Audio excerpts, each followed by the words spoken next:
So, hello. Hola. Saltamos ahora a otro tema que tiene relación, por supuesto, con los audiolibros, pero vamos a hablar más cosas acerca de cómo las bibliotecas fomentan y hacen que se desarrolle el mercado del audiolibro en Estados Unidos, y para eso tenemos la suerte de tener a Johanna Britton con nosotros. Es una profesional que ha trabajado en contenidos digitales durante más de 20 años. Muchas personas en esta sala la conocen. Es una ejecutiva de desarrollo de negocios. Ahora mismo está a cargo de la supervisión de la adquisición, las compras de contenidos con licencia, alianzas, etcétera. En mi opinión, es una de las mayores expertas en el sector de las bibliotecas. Conoce cuál es la misión, la necesidad, los retos de las bibliotecas, las ambiciones, y es una de las personas más destacadas en esta materia de las bibliotecas, aparte de una gran amiga. Habiendo dicho eso, Johanna ha preparado una presentación y, bueno, pues tienes toda la palabra para explicarnos un poquito cómo es todo esto de las bibliotecas y cómo están actuando con los audiolibros, y luego tendremos preguntas del público. Muchas gracias por la presentación y muchas gracias también a Luis, a los organizadores, por la invitación. Voy a hablar de la capacidad de descubrir estos audiolibros y su uso en las librerías públicas. Bueno, pues a ver por dónde empiezo. Pues con un extracto, un fragmento de un audiolibro, a ver si funciona. Vaya, no funciona. Bueno, pues lo voy a leer. Está en inglés. Cuando era pequeña nunca leía para divertirme. Era disléxica, así que me llevaba mucho tiempo. ¿Y qué ocurre con los audiolibros?, le dije yo. ¿Eso puede contar?, respondió. Por supuesto que cuenta. Pues cerró los ojos desconfiadamente y dijo, ¿seguro? Soy bibliotecaria. Dije, si alguien decide si algo cuenta o no, si sirve o no, soy yo. Bueno, pues las bibliotecas son un lugar maravilloso para descubrir todo tipo de libros, incluidos los audiolibros. De hecho, voy a decir que los bibliotecarios o las bibliotecarias también son la influencia de mayor peso a la hora de descubrir libros. Son un canal de ventas indirectamente. Hay más bibliotecas públicas en Estados Unidos que sucursales o tiendas de McDonald's, Starbucks, y el doble de bibliotecas que de tiendas. Las bibliotecas son un complemento excelente para los libreros porque amplía las zonas en las que los potenciales lectores pueden descubrir libros, y los estudios han demostrado que los usuarios de bibliotecas también son compradores de libros. Así pues, ¿cómo consiguen los bibliotecarios facilitar el descubrimiento de audiolibros? Pues en primer lugar, hacen selecciones, compras y cuidan de las colecciones digitales.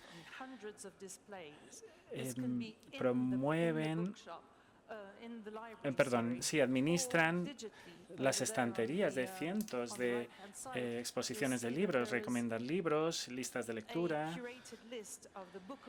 Hay una lista de libros seleccionados,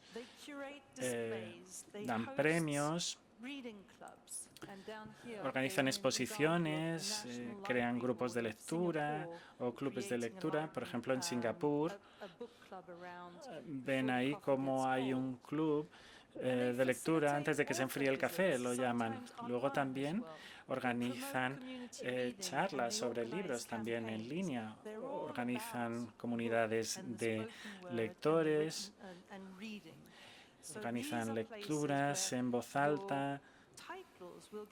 Así pues, sus títulos, los de ustedes, tendrán millones de impresiones, ya sea en la biblioteca físicamente o digitalmente, en los sitios web o en las apps de lectura. Así que los bibliotecarios facilitan el descubrimiento. La gente descubre libros en la biblioteca. Así que veamos cómo se utilizan esos libros. Soy un poco disléxica, me trabo en alguna cosilla. Toda la distribución o la circulación de los audiolibros. Según la encuesta o el estudio de audiolibros en bibliotecas públicas reciente, basada en datos de 2024, pues tenemos esto.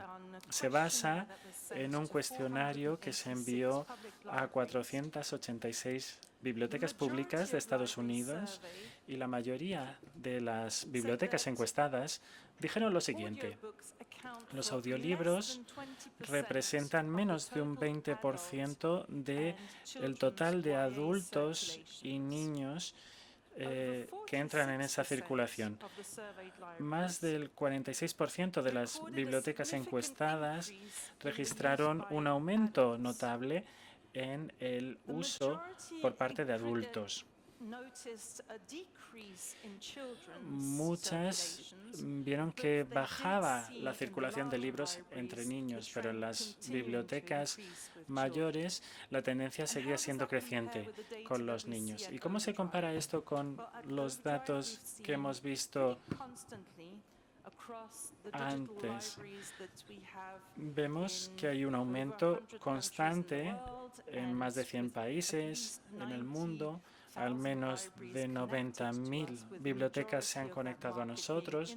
La mayoría del mercado se encuentra en Estados Unidos.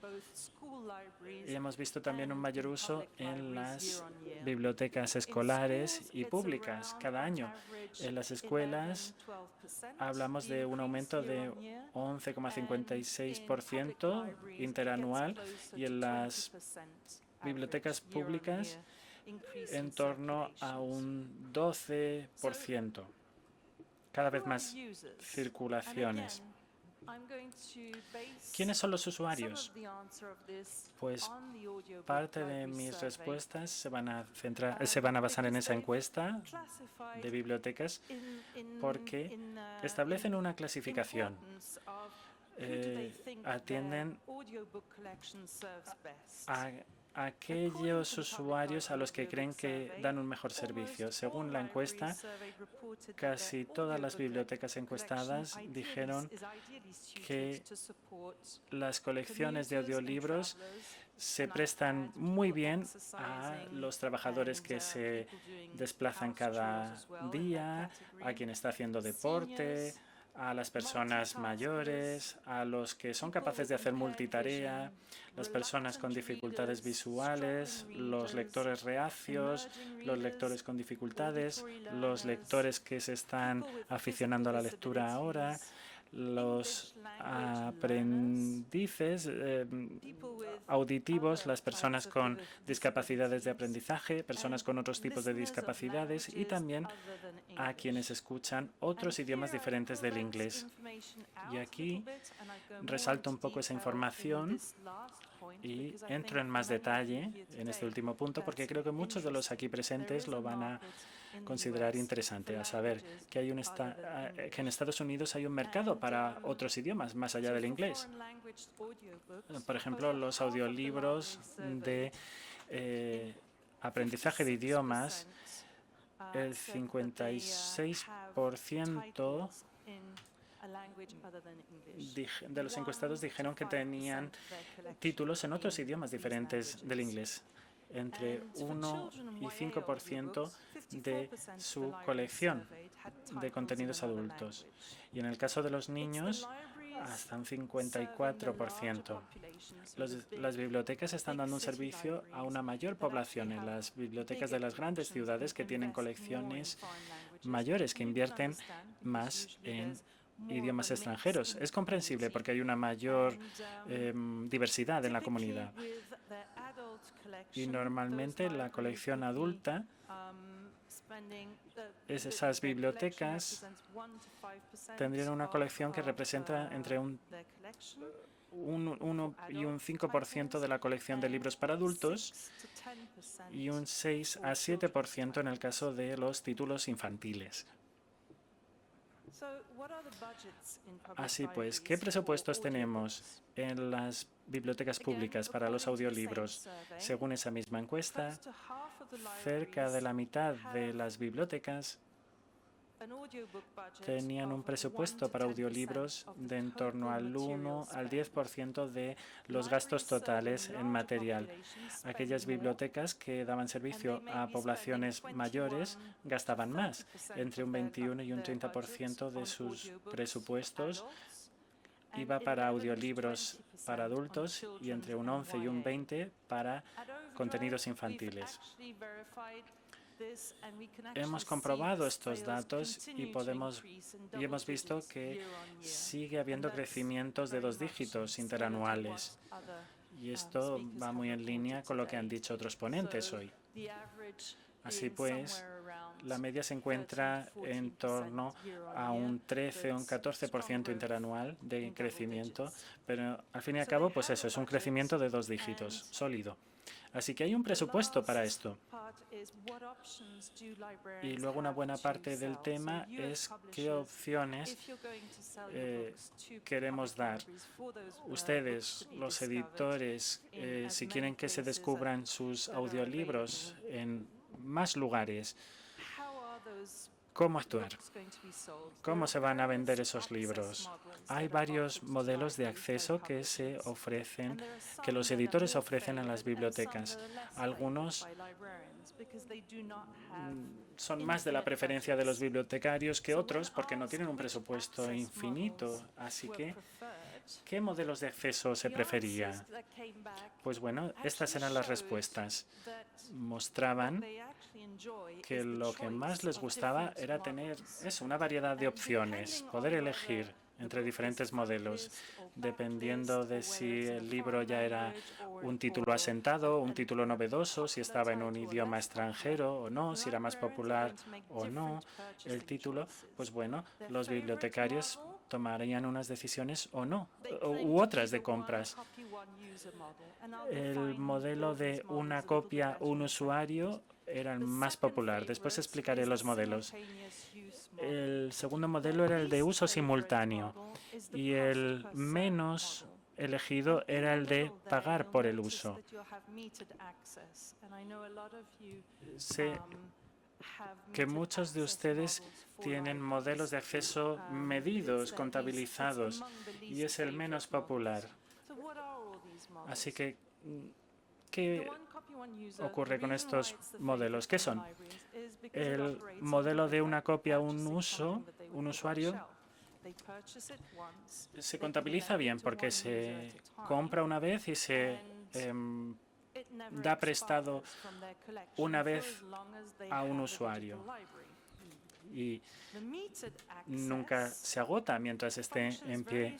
La biblioteca digital, el modelo contabilizado se parece mucho al de una copia, un usuario, solo que aquí vence un plazo.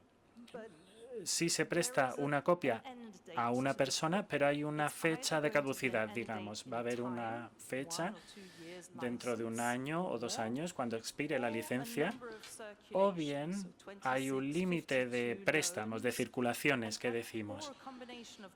Y también está la combinación de ambas opciones, es decir, que esa copia no se queda para siempre en la colección y es la opción menos popular porque el bibliotecario no quiere tener una licencia que caduca dentro de 2 años, no sabe qué rentabilidad le va a sacar a esa inversión en esa copia. El coste por circulación es el modelo en el que el libro está presente en la colección digital de la biblioteca, pero solo se paga cuando hay alguien que toma prestada esa obra. Así que cada préstamo crea un pago y para que se produzca ese pago tiene que haber una persona que lea ese libro. Y luego está el modelo del uso simultáneo. Aquí se trataría de lo siguiente. tenemos un libro con una licencia, con un número concreto de circulaciones de préstamos que pueden ocurrir simultáneamente, pero hay un número limitado. Hay paquetes de suscripción en torno a ciertos temas, por ejemplo, un paquete para la novela romántica o una suscripción para un cierto número de títulos que se pagan a tanto alzado de entrada para todo el año que está por delante.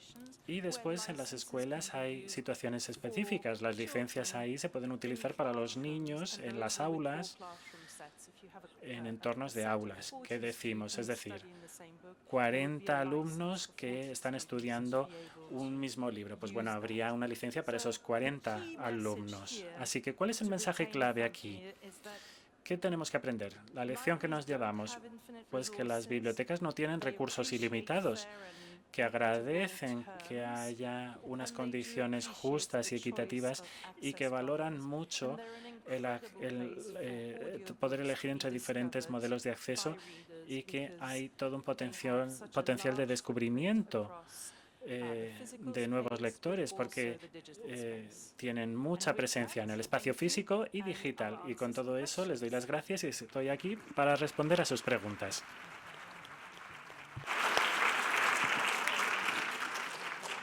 Okay, thank you, Joanna. Muchas gracias, Joanna. Vamos a seguir con el tema que ha suscitado los modelos de negocio y de licencia. Es un tema muy importante para publicadores y bibliotecarios. Se ha debatido mucho en muchos lugares, muchos países. Por curiosidad, en Estados Unidos ¿ha habido alguna vez algún foro donde las bibliotecas han estado y también los editores para si ha habido un espacio conjunto para debatir el ciclo de libros, las categorías de libros, o si esto no ha ocurrido todavía? Porque pensamos que sería importante que se produzca esta conversación. No sé hasta qué punto cree que este tipo de conversación sería muy pertinente para que las bibliotecas se hagan aún más importantes para los editores. Pues sí que cabe más diálogo y eso típicamente se produce en el seno de las asociaciones de editores, de bibliotecarios, de aquellas entidades que se juntan y se invitan por el diálogo. Y al menos, bueno, yo vivo en el Reino Unido y durante los últimos 13, 14 años creo que hemos tenido 3 pilotos distintos de prestación electrónica de libros y hemos analizado los resultados. O sea que siempre existe una posibilidad de diálogo. Yo creo que es un casamiento ideal realmente cuando hablan los editores, porque hay más oportunidades de las que vemos y más oportunidades para que los niños tengan una interacción más intensa desde una edad más joven y experimentar también con modelos de acceso y comprender que no existe un modelo perfecto, que habrá un modelo diferente para un uso diferente, distinto en cada biblioteca del mundo.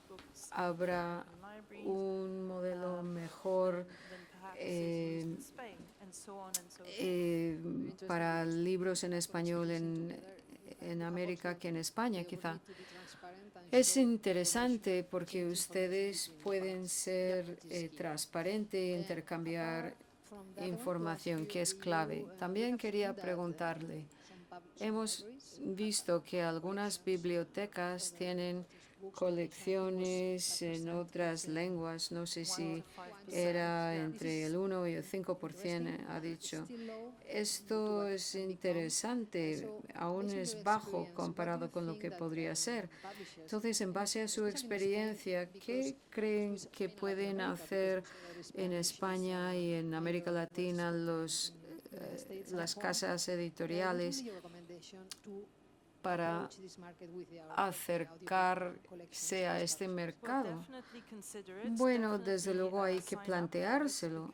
Y bueno, en los últimos 2 años lo que se ha gastado en lenguas que no son inglés se ha duplicado. El uso es cada vez mayor. En los últimos 2 años ha sido 1,5x. Y las lenguas más populares son español, alemán, francés, chino, árabe y portugués, en ese orden. En cuanto a las adquisiciones, en cuanto al uso, pues baja un poco el alemán y sube el francés. Bueno, tengo muchísimas preguntas, pero la música nos dice que nos tenemos que ir. Muchas gracias, Ana, por su presentación.